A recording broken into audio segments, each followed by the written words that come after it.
ఐదు మూడు పండించిన తల్లి 20 ఇదివరకు ఎంత వస్తుంది?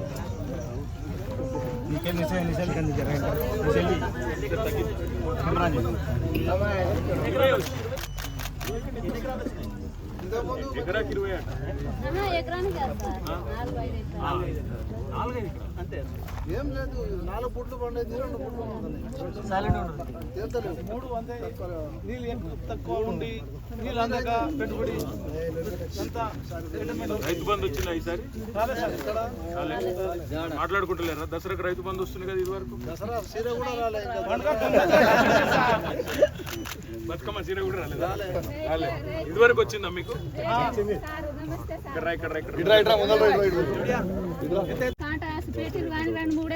కొంటురా కొంటారు, బయట సెట్లకి అమ్ముకుంటారా? బయటనే అమ్ముకుంటారు. ఎంత పోతుంది ఇప్పుడు? ఎంత పోతుందో 22-23 పోతుంది. బోనస్ వచ్చింది వాళ్ళకన్నా? మరి బోనస్ 2.5 కరెక్ట్ గా బోనస్ ఏమన్నా వచ్చిందా? మీరు అడిగిరా అధికారులు? వస్తాయంటారు. తర్వాత పడతాయి. ఫస్ట్ మీ గుంట్లో పైసలు పడతాయని చెప్పంటారు సార్. ఫస్ట్ అన్నీ జరుగుతాయి, రుణమాఫీ కూడా అట్లా చెప్తారు. రుణమాఫీ లెక్కనే సార్, అది బరాబర్ మూస్తారు. ఇవాళ తీసుకుపోతాం అంటున్నాం సార్ మైబాద్కి. ఇక రేటు పడతలేదని మైబాద్ కోసి చాలా రోజులైంది, కోసి 2-3 రోజులైంది, ఎండినాయి. 17 మేకర్ రావాలని చూపించారు సార్, ఇప్పుడు 14 అంటారు సార్. ఆ 14 రావాలని చెప్పంటే సార్ ఎంత ఎండ వేసినా కూడా వస్తాయి సార్. దానికి మిషన్లో పెట్టి నూకలేదో చేసి ఆ గింజలకి బియ్యం అంటారు సార్. వెళ్ళిన వాటికి బోనస్ లేదంటారు, వీటికి బోనస్ ఉన్నదంటారు. ఆ బోనస్ బియ్యం వెళ్ళిన వాటికి కూడా బోనస్ ఇస్తారని చెప్పంటే అది తర్వాత ఇస్తామంటారు సార్. ఈ 2 లక్షల రుణమాఫీ అన్నారు సార్. మొత్తం పొలం ఎంత? నాది ఇక్కడ 4 ఎకరాల ఉంది.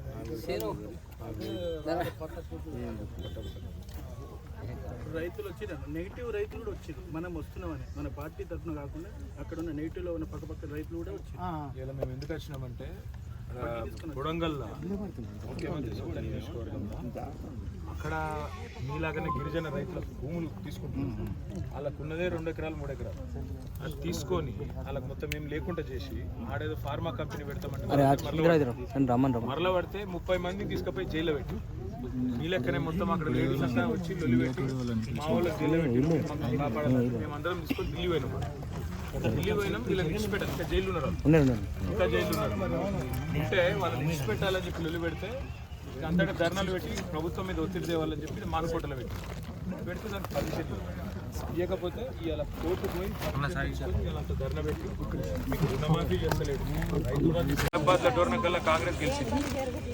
ఏమి లేదు, తులం బంగారం వచ్చిందా? బంగారం ఇల్లేనా తల్లి ఇచ్చేది? జీవితానికి 2500 చేసిండో కానీ చేస్తారు సార్ వాళ్ళు. బస్ ఛార్జీ ఫ్రీ అయితే చేస్తారు, ఆటోలు అయితే చేస్తారు. ఎడస్తారు జనాల ఏం జనం సార్ అది. బస్సుల సందే లేదు, కొట్టుకుంటారు, తిట్టుకుంటారు, బూతులు మాట్లాడు. బూతుల సంగతి అనుకున్నదని ఒత్తుడు పోవడం చెప్దాం. రేవంత్ రెడ్డికి అర్థమయ్యే భాషలో చెప్తాం. రేవంత్ రెడ్డి భాషలో మాట్లాడుకుంటారు. కానీ మరి మీ ఎమ్మెల్యేని అడగలేదు. మరి మీరు ఏమయ్యా సార్ తులం బంగారం ఇస్తామా సార్ అని అంటారు. ఏం చేద్దాం సార్? శంకర్ నాయక్ ఓడగొట్టిరు అనుకుంటేనే మీరు అట్లా కుదురుతారు సార్. ఉమ్మడి ఆంధ్రప్రదేశ్ లో ఉన్నట్టున్నాం సార్. ఆ సార్ గెలిచిండే కేసీఆర్ సార్ గెలిచిండే అయిపోవా ఓట్లు సార్. హైదరాబాద్కి వెళ్ళి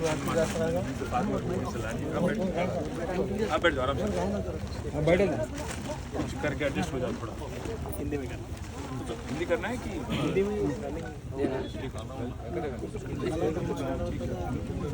పంజే మరిగా అనంతరం కూడా మాట్లాడారు. బాక్స్ ఇరవై హరి బాక్స్ అనంతరం కూడా माట్లాడారు.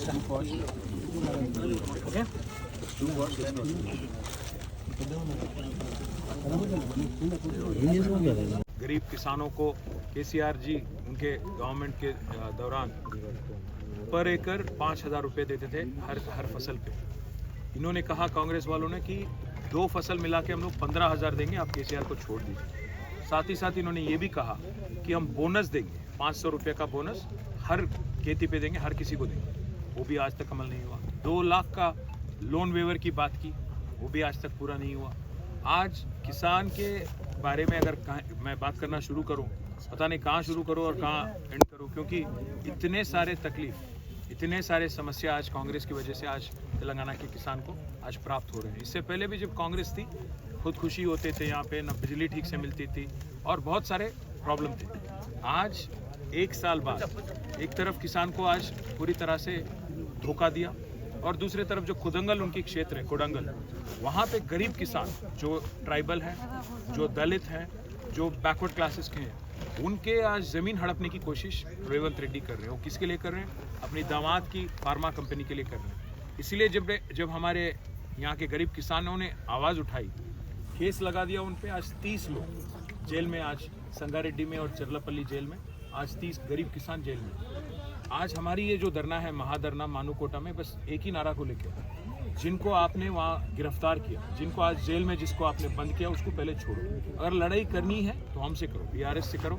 जिन आपको शायद हम पे गुस्सा होगा क्योंकि हम गरीबों की तरफ से आज आवाज़ उठा रहे हैं। आपने जो गारंटी आपने दिया, 420 वादा जो आपने दिया, आप नहीं निभा रहे हो, इसीलिए हम आवाज़ उठा रहे हैं। आज मानूकोटा में पहला कदम था, पहला धरना था, हम इसको यहीं तक नहीं छोड़ेंगे। पूरे तेलंगाना स्टेट में जहाँ कहीं भी हमारे गरीब किसान भाई हैं, जहाँ कहीं भी हमारे ट्राइबल भाई बहन हैं, वहाँ जाएंगे, आवाज़ उठाएंगे और हर जगह सरकार से बस एक ही सवाल करेंगे। आपने तो वादा किया कि किसानों की मदद करोगे, आज किसानों की ज़मीन हड़प रहे हो, इस बात को लेकर हम ज़रूर उनसे सवाल करेंगे। मुख्यमंत्री जी ये कह रहे हैं कि फार्मा सिटी नहीं आएगा, पोल्यूशन फ्री कंपनीज वहाँ पर आएंगे, ऐसा कुछ मिस इन्फॉर्मेशन फैलाने की कोशिश कर रहे हैं। बात तभी तो कह रहे हैं, मुख्यमंत्री के पास पिछले 1 साल में कभी वक्त नहीं मिला। वहाँ की आंदोलन 9-10 महीने से चल रही है। आज तक मुख्यमंत्री के पास कोई समय नहीं है उनसे मिलने की। कम से कम ज़िला के जो मंत्री हैं, जो इंडस्ट्रीज़ के मिनिस्टर हैं, उनके पास भी समय नहीं है। They don't have any time to meet the farmers. इसीलिए आज हम कह रहे हैं, मुख्यमंत्री जी, अगर आपकी बातों में कुछ सच्चाई है तो आप चलिए लेक्चरला। आज फैक्ट फाइंडिंग टीम्स जा रहे हैं, अपोजिशन पार्टीज जा रहे हैं, आपके जर्नलिस्ट जा रहे हैं, मुख्यमंत्री नहीं जा रहे हैं खुद के कॉन्स्टिट्यूंसी में। अगर मुख्यमंत्री के बातों में कुछ सच्चाई है, पहली बात तो आप गरीब किसानों को रिहाई करो, क्योंकि 30 से ज़्यादा आज किसानों को, जिनमें से ट्राइबल हैं ज़्यादातर, उनको आपने गिरफ्तार किया, जेल में बंद कर दिया। पहले उनको छोड़ो, उन पे जो केसेस लगाए गए उसको वापस लो, फिर बाद में आप जो भी बात करोगे, किसानों से अगर संजीदगी से बात करोगे, अगर उनको समझाओगे कि आपको फ़ायदा होगा, शायद वो सुनेंगे। बट आप एक बार चल तो जाइए वहाँ पे। आप चलने के लिए तैयार नहीं, बात करने के लिए तैयार नहीं, केस वापस लेने के लिए तैयार नहीं, और उसके ऊपर से आज अगर ज़बरदस्ती करने की कोशिश करोगे तो ज़रूर तेलंगाना फिर एक बार आंदोलन पथ पे चलेगा।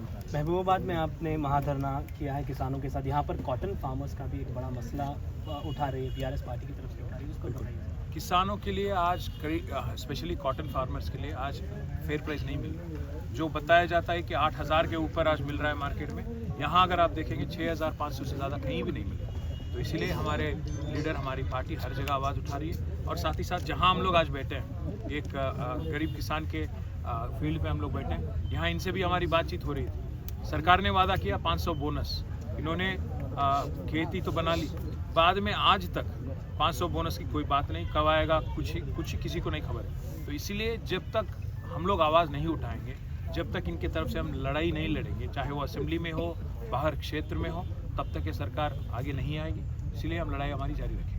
सर, किसानों का मुद्दा लगातार उठाते रहे हैं, लेकिन हाल ही में हमने देखा कि महाराष्ट्र में भी किसानों के मुद्दे पर भी एक तरीके से बातचीत हुई थी। चुनाव के दौरान इसका असर दिखाई दिया।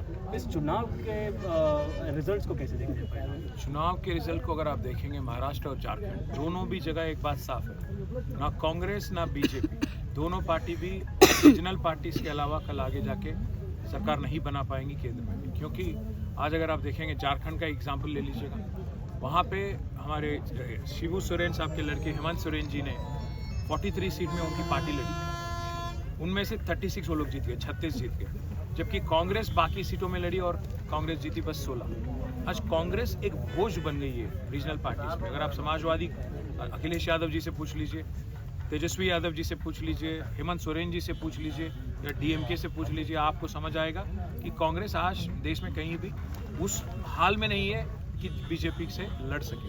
महाराष्ट्र आप देख लीजिएगा, जहां कहीं भी कांग्रेस ने ज़्यादा सीट लिया वहां उनकी हार हुई और बीजेपी की जीत हुई। आज बीजेपी की जीत भी अगर आप एक तरह से देखेंगे तो कांग्रेस की नाकामी से, राहुल गांधी जी की नाकाबिलियत से हो रही है, बल्कि और कुछ नहीं। और जहां तक बीजेपी की बात है, अगर आप देखेंगे, उनको भी संपूर्ण मेजॉरिटी तो नहीं मिला महाराष्ट्र में, उनको भी आज एनसीपी पे और शिवसेना पे डिपेंडेंट गवर्नमेंट बनाना पड़ेगा। इसीलिए हम चाहते हैं और हम ये मानते हैं कि आगे भी पूरे हिंदुस्तान में कोई भी ऐसा स्टेट नहीं होगा जहाँ पे ना कांग्रेस ना बीजेपी अपने आप कोई गवर्नमेंट बना पाएंगी, और रीजनल पार्टीज और ताकतवर बनेंगी। और ये फेडरलिज्म के लिए अच्छा है, हिंदुस्तान के लिए अच्छा है, डेमोक्रेसी के लिए भी बहुत अच्छा है। सर, रीजनल पार्टीज की आप लगातार बात करते रहे हैं, लेकिन कहीं ना कहीं केंद्र में आई पार्टी, जो सरकार में आती है पार्टी, उनके साथ सहयोग के साथ ही तो सरकार चलाना पड़ता है। तो क्या पता कल किसने देखा है, कल क्या पता सारे रीजनल पार्टी ताकत बन के अगर इकट्ठे हो जाएंगे और ऐसे नेशनल पार्टी जो कहलाते हैं कांग्रेस और बीजेपी, उनको ज़बरदस्ती अगर इस मुकाम पे ले आए उनको, कि ज़बरदस्ती उनको सपोर्ट करना पड़े बाहर से। क्या पहल करेंगे इस चीज़? अभी तो दिल्ली बहुत दूर है, 4 साल है, तो देखते हैं। धन्यवाद सर हमसे बातचीत करने के लिए। तो ये थे BRS working president KTR, camera person Damodar के साथ अब्दुल बशीर, महबूबाबाद।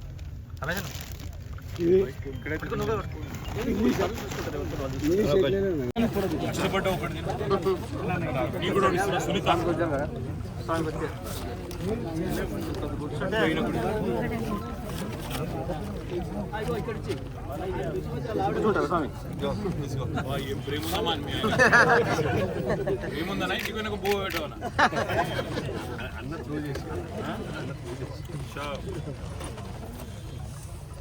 మా ఆవిడ చూసిందంటే నన్ను అడుగుతుంది. ఆవిడ పేరే పద్మ.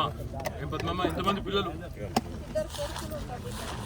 భీమసేనుడు కలిసిండు, ఇంకొకటి పోయిండు. ఆయన వాళ్ళు ఏం చేస్తాడు? ప్రైవేట్ నౌకరీ. బిడ్డ ఏం చేస్తుంది? చదువుకుందా?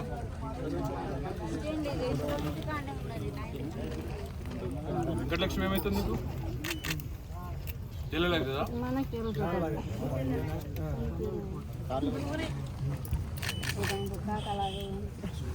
మీ భాష రాదు, వేరే భాషలో మాట్లాడితే కష్టం. ఏ తండ అయితే తిరగలుగుతా సార్? ఆయన మొత్తం మీరు అంత ఒకటే కదా.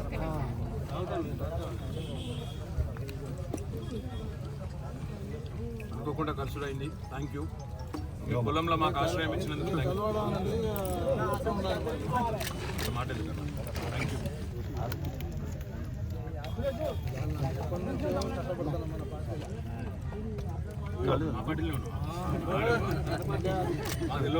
ధన్మన్ ఆగితే నాగే మేరకు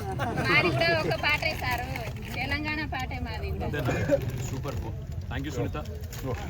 కేసీఆర్ సార్కి చెప్పాలా మరి? సునీత ఎట్లా చెప్పింది, ఏం చెప్పాలి? సునీత చెప్పిందని చెప్పాలి. ఏం చేయాలో చెప్పాలి. రేవంత్ రెడ్డి తాట చేయాలి, అంతేగా?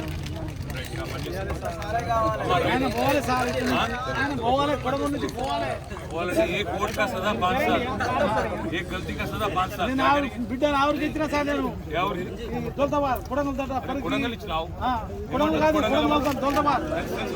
కర్ణాటక అన్నీ ఉంటుంది కదా, కొడంగల్ తాలూకానే. అదే ఏమంటారు మరి? పుట్టగాడు వచ్చిండు మాకు ఎక్కడ పోయిండో అని అంటారు సార్. ఇప్పుడు ఊరు తండ మొత్తం ఆయన పోవాలని ఇక ఇంకా 4 సార్లు ఉంది మరి. ఎక్కడ 4 సార్లు పోతే మధ్యన పోయింది కూడా తెలియదు ఆయన.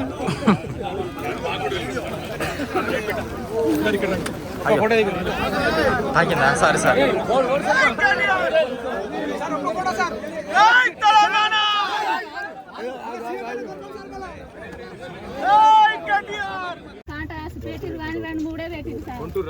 కొంటారు బయట సెట్లకి అమ్ముకుంటారా? బయటనే అమ్ముకుంటారు. ఎంత పోతుంది ఇప్పుడు? ఎంత పోతుందో చేతిలో సార్. 22-23 పోతుంది. బోనస్ వచ్చింది వాళ్ళకన్నా? అన్ని సన్నయ్యే సార్. మరి బోనస్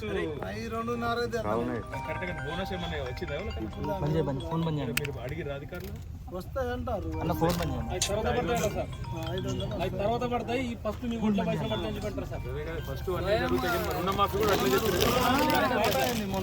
రుణమాఫీ లెక్కనే సార్ అది బరాబర్ మూస్తారు. ఇవాళ తీసుకుపోతామంటున్నాం సార్ మైబాద్కి. ఇక రేటు పడతలేదని మైబాద్ తీసుకుపోతాను. కోసి చాలా రోజులైంది, కోసి 2-3 రోజులైంది. ఎండినాయి. 17 మేకర్ రావాలని చూపించారు సార్. ఇప్పుడు 14 అంటారు సార్. ఆ 14 రావాలని చెప్పంటే సార్ ఎంత ఎండ కోసినా కూడా వస్తాయి సార్. దానికి మిషన్లో పెట్టి నూకలేదో చేసి ఆ గింజలు కలిపి బియ్యం అంటారు సార్. వెళ్ళిన వాటికి బోనస్ లేదంటారు, వీటికి బోనస్ ఉందంటారు. ఆ బోనస్ బియ్యం వెళ్ళిన వాటికి కూడా బోనస్ ఇస్తారని చెప్పంటే అది తర్వాత ఇస్తామంటారు సార్. ఈ 2 లక్షల రుణమాఫీ అన్నారు సార్. మొత్తం పొలం ఎంత ఈడ? నాది ఇక్కడ 4 ఎకరాల ఉంది.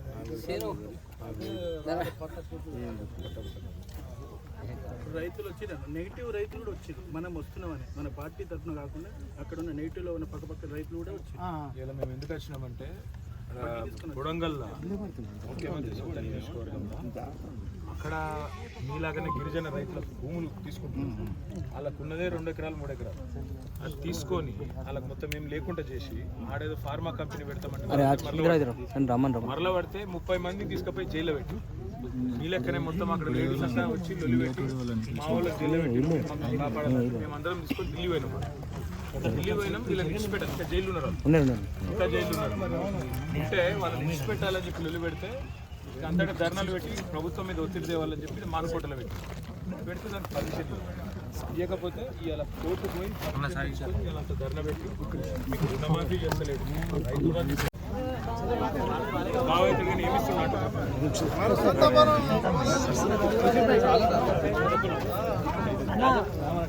5 కోట్లు పండించిన తల్లి 20 ఇదివరకు ఎంత వస్తుంది?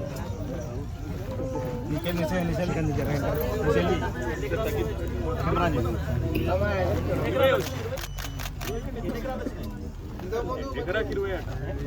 ఎకరానికి అంతే ఏం లేదు. 4 పుట్లు పండేది 2 పుట్లు నీళ్ళు తక్కువ ఉండి నీళ్ళు అందక పెట్టుబడి రైతు బంధు వచ్చిందా ఈసారి? మాట్లాడుకుంటలేరా? దసరాకు రైతు బంధు వస్తుంది కదా ఇది వరకు. దసరా సీర కూడా రాలేదు, బతుకమ్మ సీర కూడా రాలేదా? ఇది వరకు వచ్చిందా మీకు?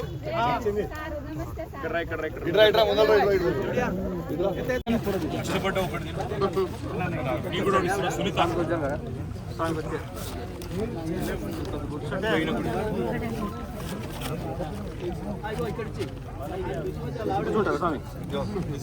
ఏం ప్రేముందమ్మా ఏముందన్నా ఇంటికి వెనక బో పెట్టవనా అన్న త్రూ చేసి మా ఆవిడ చూసిందంటే నన్ను అడుగుతాను. ఆవిడ పేరే పద్మ. ఏం పద్మమ్మ, ఎంతమంది పిల్లలు? భీమ్ సేనుడు కలిసిండు. కొడుకేడు ఎక్కడ పోయిండు? హైదరాబాద్ ఏం చేస్తాడు? ప్రైవేట్ నౌకరీ. బిడ్డ ఏం చేస్తుంది? చదువుకుందా?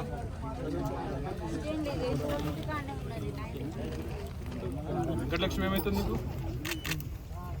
తెలియలేదు కదా?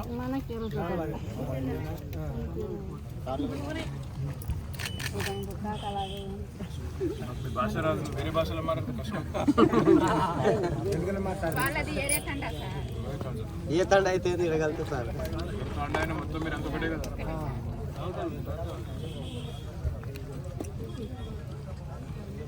అనుకోకుండా ఖర్చుడు అయింది. Thank you. మీ పొలంలో మాకు ఆశ్రయం ఇచ్చినందుకు థ్యాంక్ యూ. మాట థ్యాంక్ యూ.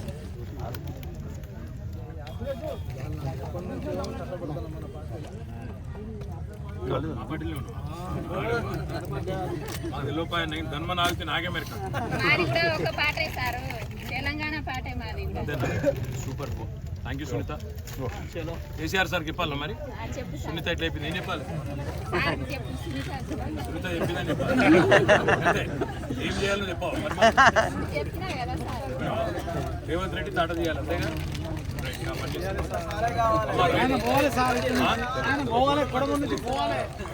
एक वोट का सजा 5 साल, एक गलती का सजा 5 साल.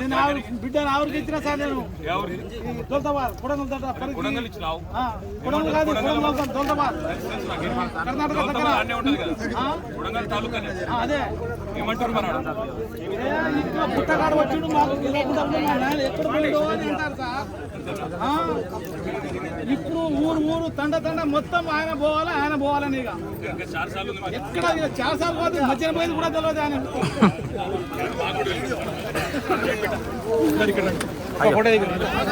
తాకిందా? Sorry sir